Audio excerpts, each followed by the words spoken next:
Welcome to a very special episode of the Walkoff. I'm joined by Evan Roberts of WFAN. Evan is the host of the midday show on the station, Evan and Tiki, as well as the Rico Baronia podcast. Evan, I've been listening to you ever since I was a little kid back in the back of my dad's car. I listen to you every day now. So I really appreciate you taking the time. Really means a lot to me. I feel very old, but thank you. I'm humbled by that. I appreciate it, man. Of course. I wanted to start out with the Met offense, the LD offense, as you put it, and I think it's a very accurate term.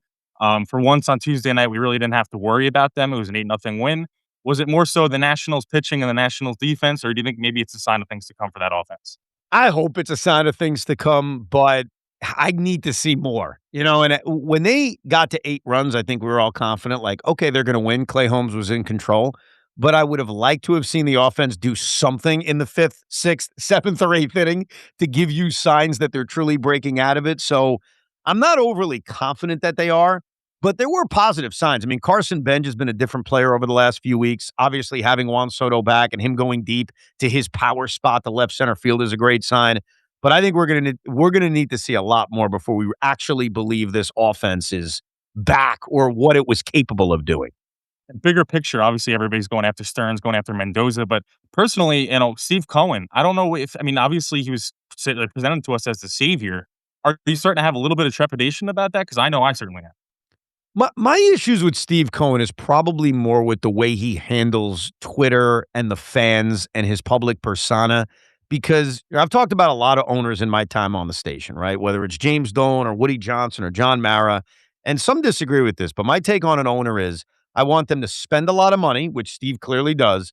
I want them to hire the right person, and I want them to leave that person alone. So James Dolan, just quickly on him, spends a lot of money. He hired Donnie Walsh. This was years ago, but I want to use this example. Hires the right guy. And then what happens? He gets too handsy. He gets involved in a Carmelo Anthony trade. And so, I don't like that. So with Steve Cohen, he spends a lot of money. I think he hired the right guy, as much as we're all pissed at David Stearns. We all like the hire. And I think he allows him to do his job. So I don't think from a roster building standpoint, I'm mad at Steve Cohen. Like, as much as I wanted Pete Alonso back, do I really want my owner making emotional decisions over the guy he hired? Probably not. So I'm not concerned necessarily about that part of Steve Cohen. It's more the going on Twitter and telling us, I see green streaks or whatever the heck he said, that the team is turning it around. Meanwhile, they go lose 6 more in a row.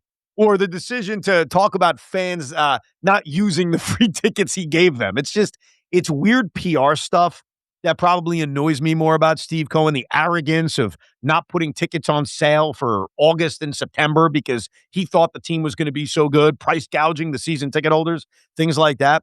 But in terms of building the team, man, he spends a lot of money. He hired the right guy, or at least what we thought was the right guy, and it appears like he lets him do his job. So from that standpoint, I'm not concerned about him. I wanted to ask you, I know you mentioned this on the show yesterday, but Sal Licata on a Baseball Night in New York, mentioning about Carlos Mendoza, that he would give him an extension, which I don't know how much he truly believes that, but I'll take him at his word. Is there a chance we get a Rico debate episode about you and Sal Licata? Because I know I'd tune in for that for sure. Sal and I have debated Mets baseball for like 15 years or maybe longer than that, for as long as I've known him. It's funny. So a caller called up and basically stole Sal's idea. And I called him out and said, well, hold on a second. That was Licata's idea.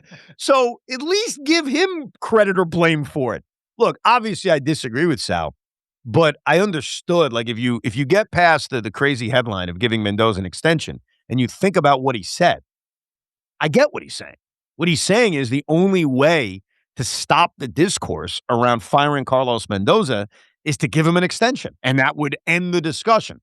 I think that's crazy. And Sal and I debated this actually on Terry Collins' podcast about 5 days ago. We were debating if they should fire Mendy. And I like Mendy. He's personally a really nice guy. He has nothing to do with that. They should fire him. I've said it a million times. He doesn't. And it came down to, do you blame him or do you not blame him? And truthfully, I don't blame him, but sometimes you need to make changes to try to spark a team. We've obviously seen Boston and Philadelphia do that in the last 72 hours. So it appears like the Mets have no plan of doing that, but Sal and I completely disagree about the handling of the manager. That's for sure. You've talked about how close you were to midnight of firing Carlos Mendoza, and I believe about a week ago now you said I'd hit midnight. Yeah. Where are you at with David Stearns? I know obviously midseason, you've talked about it numerous times, never going to happen. I totally agree with you. But where are you at on that clock with David Stearns? How close to midnight? I'm not close to firing David Stearns, and I don't think it's a contradiction for me to say that I think he's done a terrible job with building this roster. I think he's done an awful job. If we graded it, probably comes out to an F. But I think that firing the guy that runs your organization is such a big decision and it impacts so many levels that it's not as simple as you've done a bad job building this team, get the hell out of here. It's farm system, it's scouts that you've hired, it's the Dominican camp that they recently built. Like there's so many levels to this that, and that doesn't mean he has a job for life. I'm certainly not saying that, but I don't think enough time has gone by for me to make that rash decision of firing him. And also, okay, you fire him. Now what? You think people are going to run to take this job when a respected executive like David Stearns gets fired after 2.5 years? So if I had to give you a time, I'd say it's about 3 o'clock in the afternoon. Like I'm not close to that, but I don't want anyone to think that's me defending him. Obviously, I think he's done a terrible job, but I think firing a team president is far different and far more extreme than firing a manager. Moving to the pitching staff, obviously Kodai Senga's had a very rough go over the past couple of years. You mentioned on one of the last few Ricos that you think that this could be one of his last appearances with the Mets, if not his last appearance. Now he's on the injured list. I wanted to get your take on that injury. Obviously, at first I thought I was going to be, a phantom IL, Billy Epler kind of thing. Now I don't think that much. I think it seems like a serious injury. Christian Scott called up. What's your take on that? Yeah, I think it's a real injury only because I just had the same thing. I had an epidural like a few weeks ago. I know what it's like, and it works, by the way. So I guess that's a good sign. But yeah, I think when you hear Senga's going on the IL, we all think the same thing because we even talked about it before he went on the IL about the different options that the Mets had. I think the Mets are in a great spot now with Senga because he goes on the IL, so he disappears. And then what happens when he's ready to pitch again? He goes to the minor leagues on a rehab assignment. So the Mets were able to get him to go to the minor leagues without agreeing to going to the minor leagues because he'll be on a rehab assignment for 30 days. So based on how he pitches on rehab, because figure he could make 4 or 5 starts in the minor leagues, based on where the Mets are, like where are they at that point? I think that'll help determine Kodai Senga's future. But I still remain skeptical that he ever starts another game for the Mets. I wanted to ask you a little bit of a broader Jets and Mets question. I'm a fellow Jets Mets fan, and I Poor know I you. I feel certainly bad for you. it's rough. I mean, listen, I'm 22, so I last time they made the playoffs, I was 6 years old. So Ah, I don't even remember it. But I wanted to ask you, I have this feeling, and I know my dad has this feeling that the Jets and Mets, the symmetry of them sucking is usually around the same time. And a couple of times in my lifetime, 2015, the Kimbrel Tompkins moment was a few months after the World Series. 2022, Jets fell apart, Mets fell apart. A little bit different, obviously, in both cases, but still seasons where they fell apart. Are there times in your lifetime where you could think, man, the Jets and Mets just really hit me with a left hook at the same time? Like, how is this happening? yeah, I would probably say and not at the exact same time, only because the seasons overlap only to a certain degree. But 2008 was just maybe the worst. And neither team was bad, as we recall, right? The Mets closed down Shea Stadium in pathetic fashion, but it wasn't the same collapse of a year earlier. They weren't a bad team. They just collapsed again and closed down Shea Stadium in this horrible way. And then you've got the Brett Favre Jets, a team that's 8-3, a team with a lot of promise. And I never wanted Favre on the team, but obviously I'm a fan, so I'm hoping to be wrong. And at 8-3, I thought I was wrong. And then they collapse and they lose that final game of the year at home to a team from South Florida. I mean, you talk about symmetry. So there's a lot of examples of the Jets and the Mets causing dueling pain in a lot of ways, but I would say 2008 was very, very painful. Now, the good news was the Jets then, and I didn't know this at the time, but they were going to turn it around. They were going to get rid of Brett. They were going to get rid of Mangini. They were going to bring in Rex Ryan. And boom, I'm in back-to-back AFC championship games, which was like my glory days as a Jet fan. The Mets went the other way. After they closed down Shea Stadium, it was a ghost town for 6 years. So I didn't know the future in the moment, but certainly that 2008 season was just horrible on both sides. Kind of sticking around that mid 2000s timeline. That was around the time you started with Joe. And I looked up an old interview you did, and you said you did a show with Joe a year prior to the actual time you started the show with Joe. So can you talk about the first time you met him? I know you listened to him on the fan as a kid, overnights and everything. But when was your first time you actually met him, and what was your first impression of him? It was so I started full time with him in '07. It was '06, and I think it may have been like a Memorial Day or Easter. Mike and Chris had an off day. So I was asked to fill in with Joe. Joe was doing the show solo at the time, so he didn't have like a natural partner to do the show with.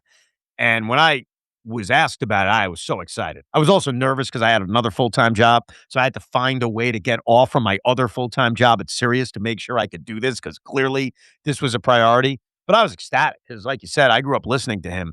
And the first meeting with him, he was hilarious because he's like, "Yeah, so you're a Jet fan, bro?" "Yes." "The pain." And so we talked about the Jets, Mets, and my dating life because I'm 22 years old, 23 years old. He's like, "So what's the deal? You dating it?" And so I was like, "Yeah, it's tough. I went out with this girl. This worked. This didn't work." So it was awesome because it was surreal because we were talking about three things that are near and dear to my heart as a 22-year-old: the Jets, the Mets, and women. And he made me feel so comfortable because he also, the other thing I'll never forget about Joe is he introduced me to everybody because I was doing the overnights. I didn't really know anybody. And he brought me around the newsroom and said, this is Troy Jefferson who works here. Troy, say hi, my boy Ev." And awesome. Like, I wish I can do that. I'm so nervous around new people that I'm not as comfortable enough to be like, "Hey, what's your name? Let me introduce you to everybody." But it does make one feel so comfortable. And Joe made me feel very comfortable. We had a great relationship since. So it was awesome meeting him for the first time. And it was surreal getting to do a show with him.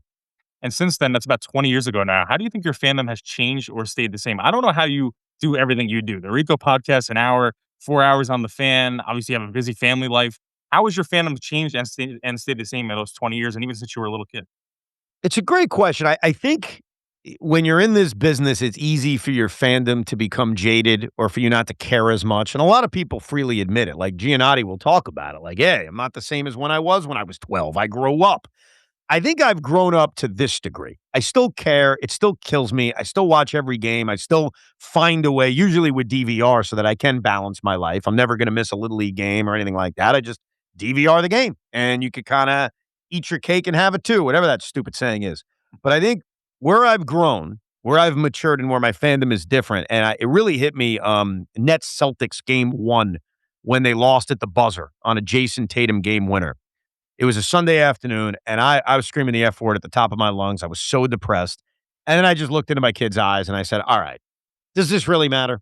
So I'm still mad about it. Don't get me wrong, but I've added perspective. I think having kids and a wife they're able to take the losses and make them be a little bit less painful. Because in the whole grand scheme of things, what does it really mean? It's the toy store. So I think that's where my fandom has changed. I still care. I'm still passionate. I still watch every game, but I think I'm able to handle the losses better because at the end of the day, I realize that it matters, but it doesn't matter as much as maybe I thought it did when I was 15 years old.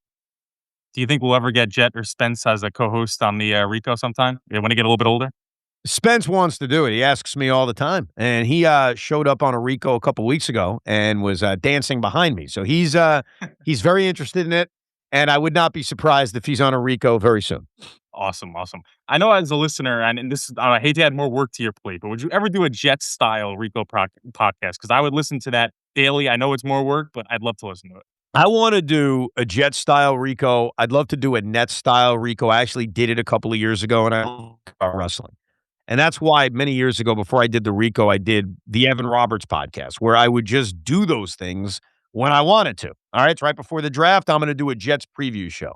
And then I got specific on the Rico, and unfortunately, you hit on it. It's just way too much time because the one thing my parents taught me is if you're going to do something, you're going to do it right. You're not going to do it half-assed. And so once we started doing the Rico, I was very serious about it, and we do it very often. And I take notes and I prepare. And so to be able to do that with another subject, I I I I just wouldn't be able to. Like, I think if I was still single with no kids, I probably could pull it off. But in order to have that balance I talked about, it's nearly impossible. So yes, I'd love to do it. It would be amazing. I just don't know if there's enough time in the day. Maybe when I retire and I'm no longer doing FAN every day, my retirement will be I'll just do team specific podcasts or something like that. Hopefully that retirement's not coming up soon, by the way. I don't know if you have that figured out or not, but I'd love to hear you for another 30 years on the fan. I Um, appreciate it. One final question for me, and I'll let you get going. More likely to figure it out, Mets or Jets? And I know that's a hard question to ask because right now they're both dumpster fires. But what do you think more likely to figure it out sooner? It's definitely the Mets, just because until further notice, there's no salary cap. And Woody Johnson has proven to be completely incompetent. You know, as much as Steve Cohen's had his failures since buying this team, Woody Johnson has been a different level of competence owning the New York Jets. And so I, you said something earlier, though, and I kind of believe it about what your dad said about the Jets and the Mets. I do have this weird belief that when they win a championship, it's going to happen at the same time. Like when it rains, it pours, is the old saying. Obviously, the Jets don't feel close to that. And right now, the Mets don't even feel close to that. But I do have this sense, and I'm also a Brooklyn Nets fan, so maybe they're included in this too, where it's just all going to happen at the same time. And I'm, as a fan, going to be overwhelmed. Like, I don't know what winning a championship is like. Now I got three of them. But if I had to power rank the teams I root for, despite the Met issues, despite LOL Mets, they are still the team I have the most faith in winning a championship. Awesome. Thank you so much, Evan. I really appreciate it. Love to have you on again. Love to keep in touch and have a great show today. I appreciate it anytime. Best of luck. Thank you.